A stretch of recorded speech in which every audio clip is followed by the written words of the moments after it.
Hey everyone, this is Joe LaRosa here with the Joe LaRosa podcast. And today is episode 15. And in this episode, we're going to do things a little bit different. I actually have here in our studio the opportunity to interview directly Abel Cruz, one of our young rising stars here at Rosa Realty.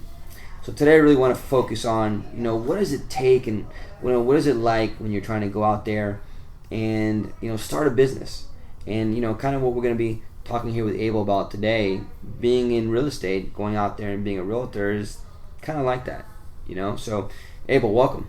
Thank you, Joe. I really appreciate this opportunity. You selected me to come here and chat with you, so I appreciate the opportunity. Awesome. Thank you for your time. So, hopefully we'll have some valuable information that we could pass on to all of our listeners. So, Abel, talk to me about, this new endeavor. Well, not new now. You've been doing this now for some time, but obviously, as you decided to get into real estate, what were, some of the thoughts that you had, and how did you look at this? Did you look at this like this was a new business, starting a business, being an independent contractor, or what were your thoughts? So, I've always been in the real estate field. Before getting into real estate, I was flipping houses. Okay. So me and my father, we would do that aspect of it, but everything was cash. We never did the whole lending part. Right. So I realized I really enjoyed it. We would actually do open houses for our properties and really interacting with people. I was like, you know what, I could do this on a daily basis. And back in New York, my father did real estate for 20 plus years. So he was like, yeah, go for it. I went ahead and started, and when I started, I actually started in a big box company, and with time, what I realized is it's not so much the name of the company. Real estate is more a personal one-on-one. Absolutely. So learning that, I realized, you know what, let me switch it up and go to some place where it's more beneficial for my business, because technically, it's a 1099. Whatever happens, it's my business. It's all me.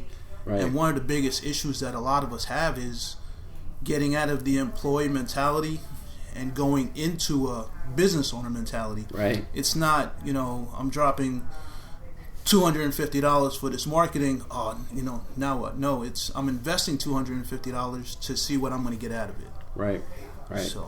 So tell me. So now you've if you go back and you've taken now this huge leap, right, of faith, and you've taken this step and to go out there and to get into real estate sales, to be a realtor, right, to in essence kind of create now your own business, because that's what a lot of folks overlook, that even though you're a realtor, you're licensed with a brokerage, you're still an independent contractor. It's still all about you. So what were some of the challenges that you experienced when you first started?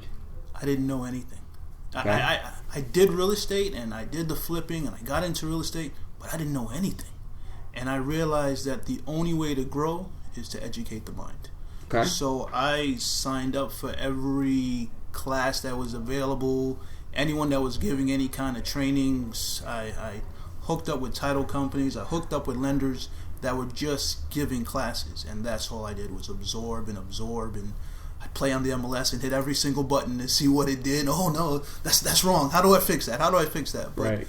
It's just educating yourself, and you fall into ditches, and sometimes somebody will help you out of it, or sometimes you got to crawl out of it. But eventually, you learn how to walk, and you make it to where you are. So how long have you been in real estate now? Year and a half. Year and a half. It's amazing to see what you've been able to accomplish so far in 18 months. Yeah. So when you're saying that you had to go out there and learn it all, I mean, do you ever find yourself in a situation where you didn't really know all the answers to maybe potentially someone's problem? So you didn't know what the solution was. You didn't know how to overcome a objection. What did you do to try to get through that? How did you handle yourself in that situation? Well, I'm blessed that my biggest mentor is my father. So he's done this for 20 plus years. Right. I mean, the way he did it was a little different, but it's more or less the same. And I believe sharing is caring, so I always find somebody that is willing to share the information with me to help me grow. I'm always asking questions.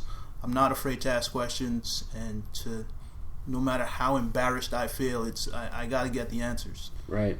So when you started, did you put together a business plan?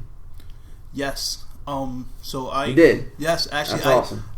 Because I can't tell you how many realtors, when I meet with them for the very first time, I go through that, and I think, we probably have talked about that on a few of our episodes about how important it is to put your goals down on paper and to create a blueprint. So you did do that. So when I first started, I figured the only way to grow is to have mentorship. So right. I got one of those big companies, and I did 3 months of coaching, and they guided me for the first 3 months of this business as to what to do, how to do it, and what steps to take. And they showed me how to do a blueprint. They showed me what steps, how to reach my goals, how to be ambitious. And when I did it, I picked a coach that wasn't afraid to scold me or put me in my place to get me to where I need to be. And I think having a coach or someone or a mentor that will, when you start, that'll shake you and put you on the right track, right, will help you continue running and growing.